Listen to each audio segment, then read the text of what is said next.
The Carpenter and the Cradle, a History Weaver Adventure, Book 1, by Connie Worden, read by the author. Chapter 41.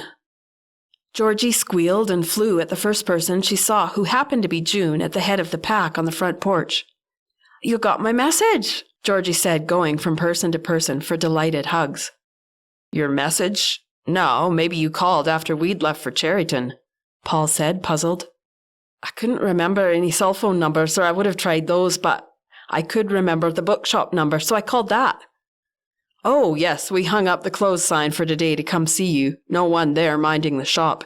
Even Lady Cromarty came along with us to see you, as you see," Paul responded. "So good to see you again." Georgie gave that formidable spinster a squeeze around the middle that Lady Cromarty would have permitted from no one else. Coral bit the inside of her cheek to stifle a giggle at Lady Cromarty's expression. Delight that her frown couldn't quite hide. Now, young lady," she scolded, but seemed in no hurry to peel Georgie away. "What did your message say?" April put in. "Just that everything was okay and I was going home with James. We were both in hospital overnight and he came to my room to talk after he got his cast on this morning. We talked it all out and I understand everything now. It was never James who tried to hurt me. Everything comes down to the other guy, James' half-brother Joseph." "Oh, Georgie, are you sure though?" June said doubtfully. "Come in, all of you. Hi, you lot, I don't know. I'm Victoria.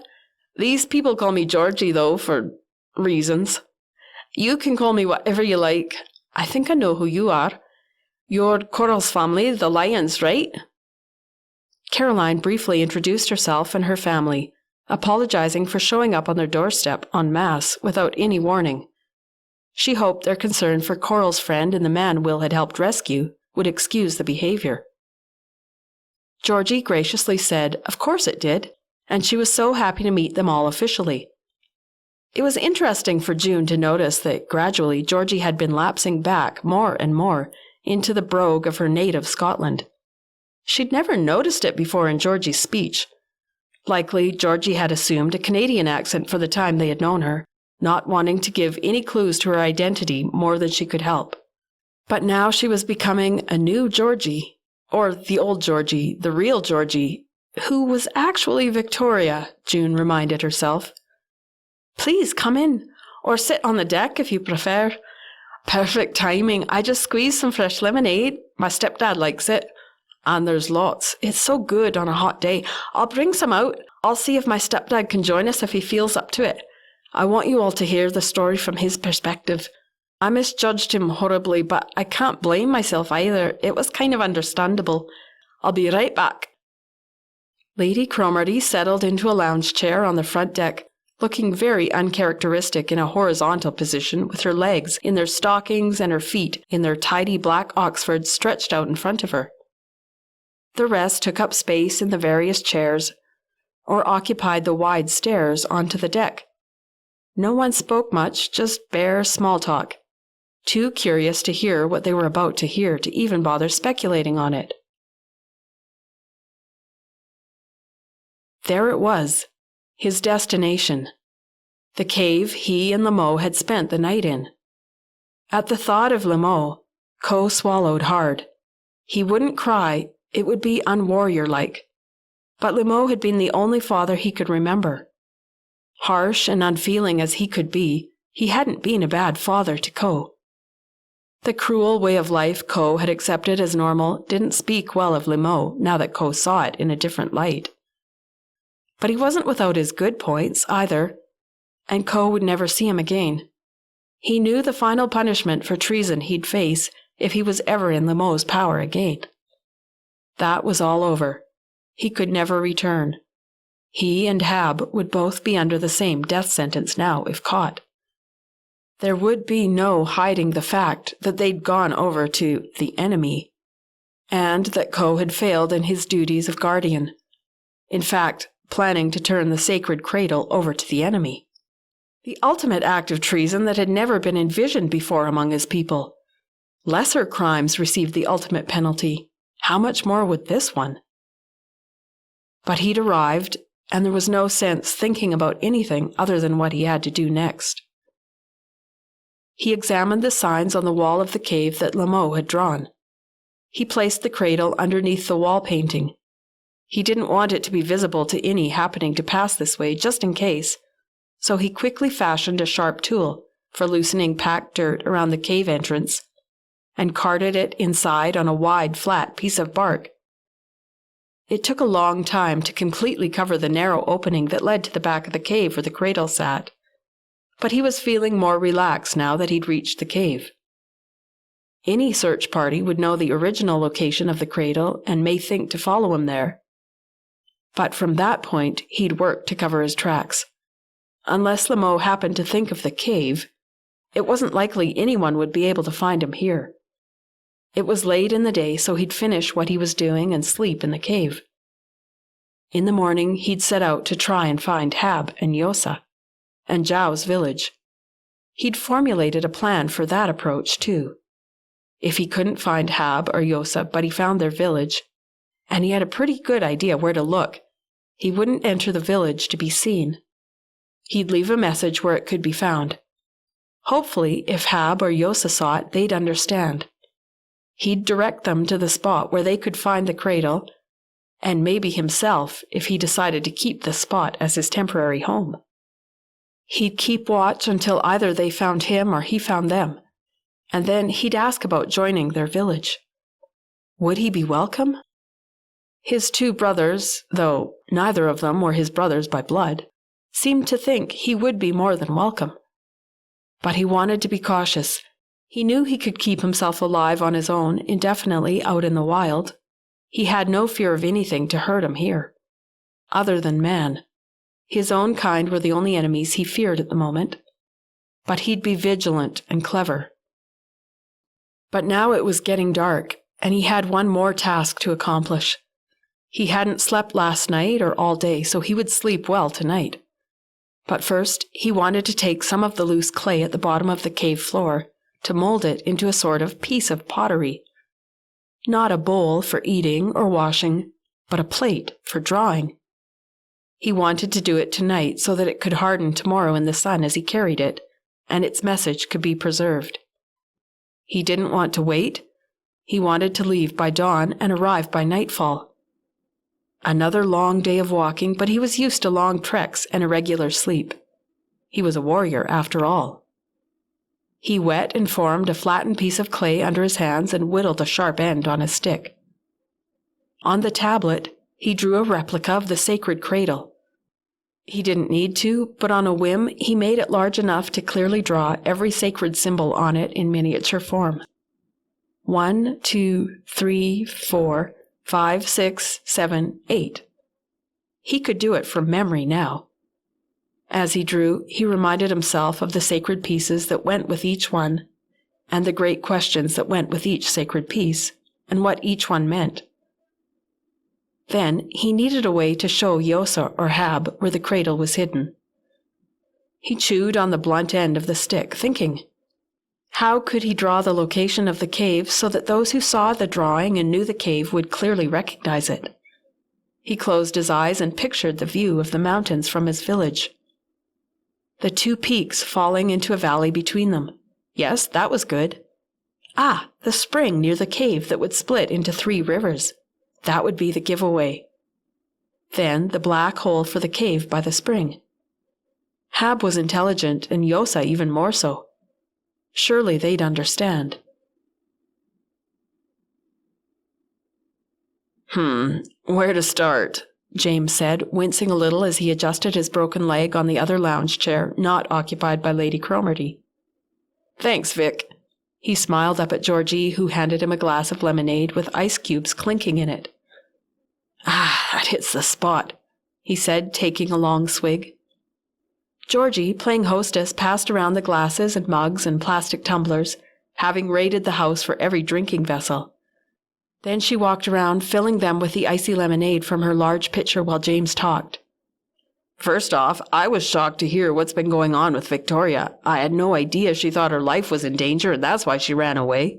When she told me the whole story, I realized from the time frame of the incidents that scared her, the one where the beam almost fell on her and where she got locked in the freezer, that my half-brother Joseph could have been responsible for both. Unfortunately, he's always been a bit of a bad apple.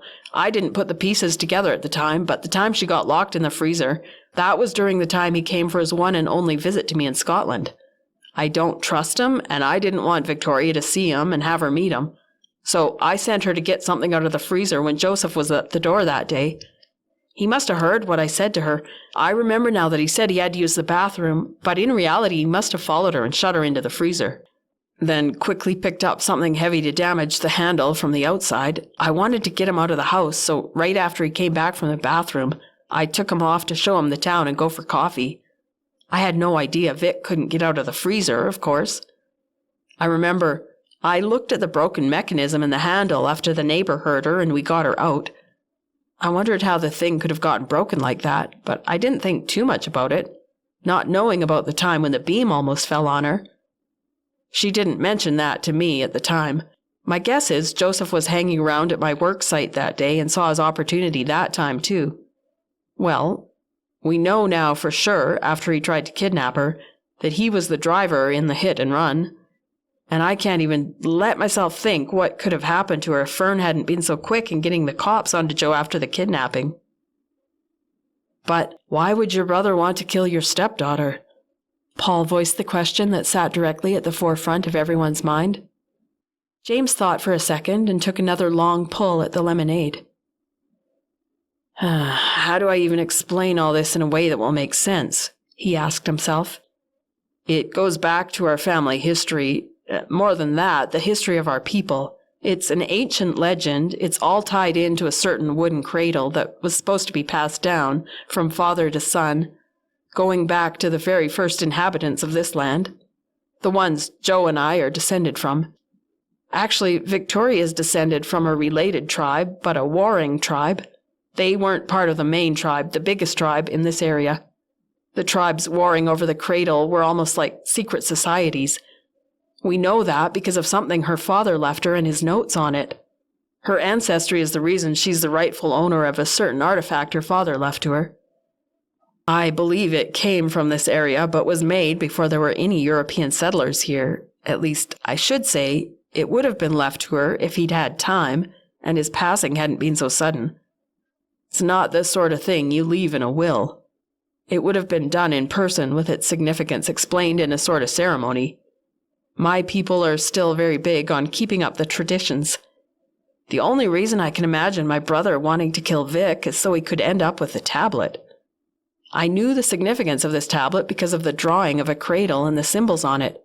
When I happened to see it in a magazine, I was so fascinated I had to take a trip to Scotland to try to understand how it got there and how the owner had gotten his hands on it.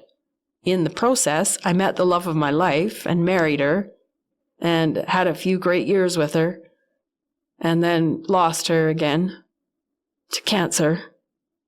He swallowed hard and stared off into the distance for a moment.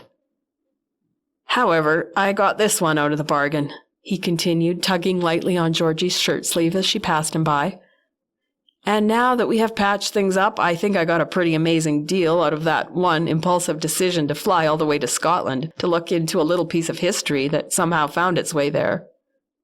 Well, it found its way there with Victoria's grandma when she married her Scottish husband. She passed the artifact down to her son, Vic's dad, and the rest is history, literally. How do you explain the break and enter and theft of that wooden cradle? We saw the police report on it, June cut in rudely. Her arms were folded across her chest and her scowl said plainly that she wasn't sure she'd be buying anything James McKay happened to be selling. Well, you missed the follow-up report where I was cleared of the charges, James said, smiling. I hate to sound like a broken record, but that was my brother again. I don't fault him for taking our family history and the legends and the traditions so seriously, but he's missed the point of it all. He thinks these things are worth stealing and presumably, now I know, even killing over. I'm starting to suspect it's more about greed for him than just the history.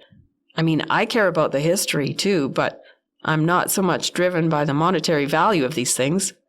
I've enough money. Construction's always done well by me. The artifacts are very valuable to me, but as a source of knowledge, not dollars. Anyway, My brother broke into a guy's home and stole the cradle. He didn't tell me that's where it had come from when he got me to try sell it for him. He told me he'd seen it for sale and recognized what it was, and if I would sell it for him, we'd split the profits. I agreed because I didn't think it rightfully belonged to him or me. I wanted it to go to a museum or a collector who could take care of it properly and search out its history. Legend has it, it's always been the infant bed for the son of the chief. It's connected to the hereditary ruling rights of the chief. And I'm no chief's son. Just a peasant, as far as I know. James grinned. But I am a bit of a historian, a student of my people's history at any rate. Anyway, my brother didn't get arrested for the robbery because I didn't tell the police who I got the cradle from. When I was arrested, I told them I'd bought it from a collector who I didn't know anything about and said I had no idea it was stolen. Well, the last part was true, but yeah, I lied to protect my brother. That was a mistake. But we were both young and foolish. I didn't know it would become part of a pattern with him. No one could prove that my story wasn't true. There was nothing to connect me to the robbery other than the cradle itself, and the man it was stolen from was happy to get it back and decided not to press charges. Something else, June interrupted. I'd like to know why you didn't report Victoria, missing until after she ran away from Lady Cromarty's. James nodded at Georgie, who jumped in. That's because I picked my timing for running away. We'd just moved here to Penhurst. James had to make another trip back to Scotland to deal with the export of my dad's collection that had been held up. I was supposed to stay on my own until he came back, but he asked a neighbour lady to keep an eye on me. I took off right after he did and left a note for the neighbour lady explaining that James had changed his mind and taken me back to Scotland with him for the trip after all. Every time James tried calling me, he got the answering machine, but we hadn't been getting along lately because, I thought he was trying to kill me and all. Georgie broke off into a sheepish laugh. So he thought I was just avoiding his calls, and the neighbour lady thought I was in Scotland. She hadn't called him to say I'd gone missing because she didn't think I was missing. No one knew I was missing until James got back from Scotland, right around the time I ran away from Lady Cromarty's. Of course, after the hit and run, I thought the whole trip to Scotland was all fake, that James had really been up to something else, up to no good, like trying to kill me again. Then I thought somehow he'd traced me to Beaver Row and tried to run me down in a stolen car or something. Just today, he showed me his passport with the stamps in it. He was in Scotland all right when he said he was, so that checks out. June kept her arms folded, her face unconvinced, but softening. Here, why don't you get the tablet we're talking about? I can explain the history of it better if we have it in front of us. Besides, it has some extra history now. It took all of us up a mountain on a treasure hunt, where your friend nearly killed me. James winked amiably at Coral, who hung her head and turned red. No hard feelings, he said to her. I understand now why you reacted the way you did. It was self-defense. You thought I was out to get you. What took you up to the mountain when we were up there? Rex asked James. Joe, actually, my brother again. When I told him about Vic's disappearance after I got back from Scotland, he reacted so strangely and suspiciously that I started to wonder what he knew. I knew he had a bit of an obsession with the clay tablet after I showed him the picture in the magazine. I'd made the mistake of telling him it belonged to Victoria by rights of inheritance, and that I was waiting for her 15th birthday to make it officially hers and explain the history of it to her. He let something slip that made me think he knew more about her disappearance than I did, and I wondered if it had to do with the tablet. I suppose it might be quite valuable to the right people, monetarily, I mean.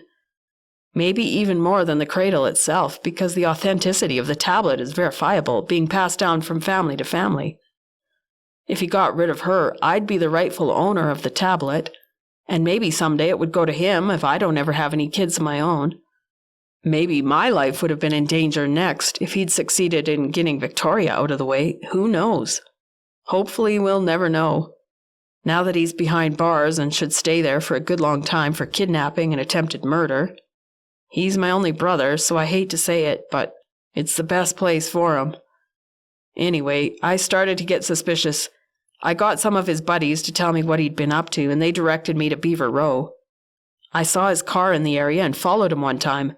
He seemed to have a hideout in the woods at the end of the row where Vic tells me the hit and run happened. Right by your bookshop there. Well, I followed Joe up the mountain. I guess the same idea had occurred to him that occurred to me. We both know this area pretty well. When I'd read Vic Stone's notes about the tablet, Victoria's dad, I mean, and learned about the tablet's connection to Beaver Row, I thought it might be a treasure map of sorts, and the location of the treasure could be the source of Troisy Creek up between Victoria's Peak and Snowden Peak. I think he figured that out too from the picture of the tablet. I don't know if that's why he was up the mountain when you were, or if he'd just been keeping an eye on you folks after he'd lost sight of Victoria and was following you to find her. Maybe we all had the same idea about the location on the clay tablet, but we were all just like dominoes, just following each other up the mountain in a kind of chain reaction. You went looking for Vic, he followed you, also looking for Vic, and I followed him for the same reason. And then I ended up with a broken leg out of the deal. Meanwhile, my brother got back down safely and was busy kidnapping young girls while I was lying in a ravine somewhere. No hard feelings, though, he said, again grinning at Coral, who was beginning to appreciate James' relaxed approach, talking and joking openly about the incident. Yeah, we were just unlucky, I guess, Georgie said to Fern. Joe must have known I'd been staying in the shed, so he went back to check things out there, and I'd just been stupid enough to go back right when he came around. He likely did know you were there, maybe followed your friends there or something. That's how I found you there that one day, the day you ran away from me again, James pretended to pout. I'd noticed him circling that property in his car regularly. Then I found you in the shed that one time. I'm just so glad I got to you before he did. Well, that time, anyway. Which scared you off and back into hiding, which bought you some time. Really, it seems semi-miraculous to me the way the whole thing went. I'm so glad he didn't manage to catch you alone at that property. Because if you hadn't been there with your friend that day when he snatched you, I don't think we'd have you back with us today. There was no denying the tears in James's eyes and the crack in his voice as he spoke. I think it was more than semi-miraculous, Paul added. I think there has been some supernatural intervention and protection in this whole situation. Watching out for his bad leg, Georgie perched on the edge of the lounge chair to kiss her stepdad on his forehead and put her arms around his neck. June was finally won over. She could see that there had been a close bond between the two, a close bond that Georgie, being convinced that her life was in danger from her stepdad, had temporarily broken. But it was in the process of being restored, that was obvious. The explanations James offered held together with what they all knew to be the facts as they'd watched them happen. The entrance of the half-brother that Georgie hadn't realized existed changed the picture entirely. "'Kay, hun, go get that tablet, will ya? You know where I keep the keys to the cabinet, right? You had your 15th birthday being homeless in an old shack or hiding out in the wilderness somewhere, so maybe we can celebrate it here and now with your friends. And today I can give you the explanation of the cradle and the symbols on it. It's your tablet now. We'll make it official in front of these witnesses. It may be worth a pretty penny, but it's really the knowledge it contains that I think your dad would have wanted to pass on to you, so let's have that ceremonial passing on right here and now, and your friends can get in on it too. Sorry we have no birthday cake, but a birthday glass of lemonade will have to do, I guess." Georgie headed inside to do as her stepdad bid.